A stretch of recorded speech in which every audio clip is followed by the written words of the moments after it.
باتمیز ہوشیار ہو اور اپنی چند روزہ زندگی کو غنیمت جان۔ خداوند تعالیٰ کی طرف دھیان لگا، تو کس چیز پر دھوکہ کھا گیا ہے اور کس امید پر بھروسہ کر بیٹھا ہے۔ جب عمر کے لیے کوئی خاص مہلت مقرر نہیں ہے، تجھے کیا خبر ہے کہ کس وقت تو دنیا سے کوچ کر جائے گا۔ آج کے دن ہمیشہ کی نیکی کوشش کے ساتھ حاصل کر، اور جب وہ وقت آ جائے جس کی قرآن مجید میں خبر دی ہے، یعنی اذا جاء اجلهم فلا يستأخرون ساعة ولا يستقدمون، جب ان کی موت آ جاتی ہے تو وہ وقت مقررہ سے نہ ایک ساعت آگے ہو سکتے ہیں اور نہ پیچھے، اور ابھی تیرے سب کام ادھورے ہی ہوتے ہیں کہ تجھ کو اس دنیا سے اٹھا لے جاتے ہیں۔ اس وقت تو کیا بہانہ کرے گا اور اپنے چھٹکارے کے لیے کون سی دلیل پیش کرے گا؟ ماں باپ، بیوی بچے، بھائی بہن، دوست احباب، مال و مرتبہ، شان و شوکت، سب کے سب نیکی کے راستے کی رکاوٹیں ہیں جنہوں نے تجھے اصل مقصود سے دور ہٹا دیا ہے۔ آخرکار سب کو اسی جگہ چھوڑ کر مٹی کے نیچے جانا ہے۔ نقل ہے کہ شہنشاہ سکندر اعظم نے اپنے مرتے وقت وصیت کی کہ میرے دونوں ہاتھوں کو کفن سے باہر رکھنا۔ لوگوں نے اس کا سبب پوچھا، اس نے کہا اس لیے کہ لوگوں کو معلوم ہو جائے کہ دنیا سے خالی ہاتھ جاتا ہوں اور کسی چیز کو اپنے ساتھ نہیں لے جاتا۔ بس عبرت کی آنکھ سے دیکھ ہمارے وہ ساتھی جو دنیا کے مال و دولت سے خوش تھے اور جنہوں نے دنیاوی کاموں کے پورا کرنے میں ایسی تدبیریں کی ہیں کہ عقل دنگ اور فکر حیران رہ جاتی ہے، وہ کہاں گئے؟ ان کے وجود سے کوئی نشان باقی نہیں رہا، ان کے حالات سے کوئی واقف نہیں، تو کل کو ہمارا بھی یہی حال ہوگا۔ حدیث شریف میں آیا ہے کہ جب میت کو قبر میں رکھتے ہیں اور عذاب دیتے ہیں تو اس کے پڑوسیوں کی روحیں آواز دیتی ہیں کہ اے عزیز، تو ہم سے تھوڑی دیر بعد آیا اور ہم تجھ سے پہلے یہاں پہنچ گئے، ہمارا حال دیکھ کر تو نے کیوں عبرت حاصل نہ کی، اور ہم سے جو غفلت اور سستی وغیرہ ہوئی تھی تو نے اس سے گریز کیوں نہ کیا، اپنی تمام لیاقت کو بیکار چھوڑ دیا اور اپنی تمام پونجی کو سستی میں برباد کر دیا۔ افسوس صد افسوس، ہم بے ہوشوں اور بے عقلوں سے بری عادتوں کے سوا اور کوئی نیک کام ادا نہیں ہوتا، اور حد درجے کی غفلت کے سبب سے ہم کبھی ہوشیار اور واقف نہیں ہوتے، اور اس دنیا کی مٹ جانے والی لذتوں اور نفسانی خواہشوں ہی سے دل کو خوش کرتے اور مگن رہتے ہیں۔ ہم نے دنیا کی پونجی کے ڈھیر میں لالچ اور خواہش کی آگ دبا رکھی ہے۔ کس قدر افسوس اور شرمندگی ہے کہ ہماری تمام عمر نفسانی خواہشوں کے پیچھے پڑ کر اللہ تعالیٰ کے حکموں کے برخلاف برباد ہو گئی، اور کوئی ایسا کام ہم سے نہ ہو سکا جو آخرت کے عذاب سے چھٹکارے کا سبب ہوتا۔ اب جو بڑھاپے کی کمزوری نے ہم پر ڈیرا ڈال دیا اور وہ جوانی کی طاقت اور امنگ جاتی رہی، تو سوائے افسوس اور شرمندگی کے ہم سے اور کیا ہو سکتا ہے؟ بس سب سے زیادہ عقل مند آدمی وہی ہے جو اپنے تمام اوقات اللہ تعالیٰ کی یاد میں محفوظ رکھ کر نیکیوں کے خزانے جمع کرے، اور اس چند روزہ زندگی کو لالچ اور خواہش کے برخلاف خدا کے راستے میں قربان کر دے، کیونکہ نفسانی خواہشوں کی پیروی کرنا ہی ایک ایسا برا کام ہے جو ہمیشہ کی نیک بختی کے لیے رکاوٹ ہے، اور جو انسان کو اللہ تعالیٰ کے راستے سے دور لے جاتا ہے اور اس کے حکم کے برخلاف لاکھوں خواہشوں کو ہمارے اندر پیدا کرتا ہے،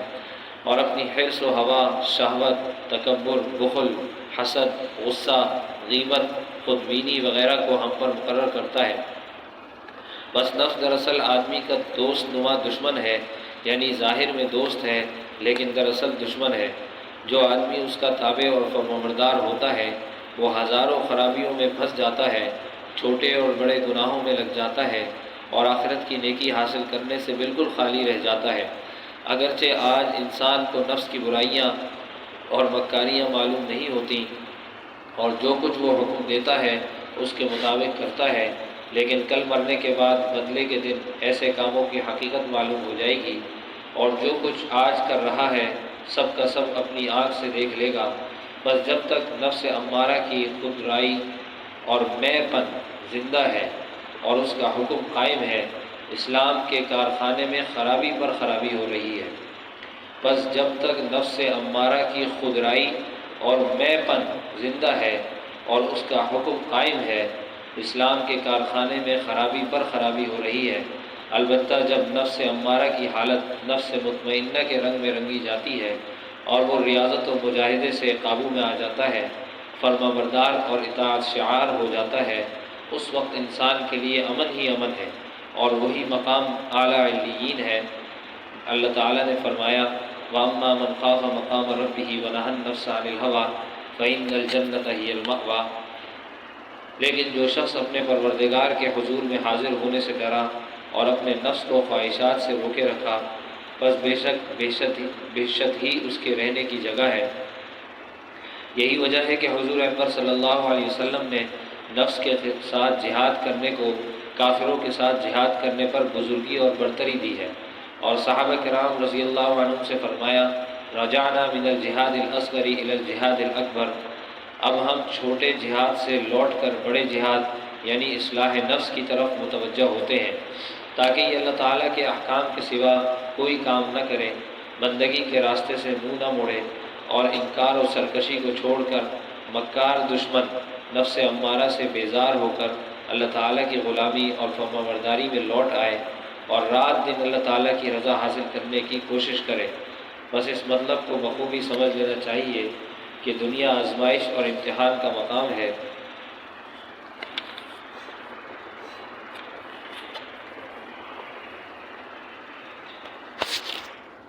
اس کے ظاہر کو طرح طرح کی خوبصورتیوں سے سجایا اور چمکایا گیا ہے، دیکھنے میں مٹھی اور تر و تازہ نظر آتی ہے، میٹھی اور تر و تازہ نظر آتی ہے، لیکن اصل میں عطر لگا ہوا مردار اور مکھیوں اور کیڑوں سے بھرا ہوا کوڑا اور پانی کی طرح دکھائی دینے والا سراب اور شکر کے مانند زہر ہے۔ اس کا باطن بالکل خراب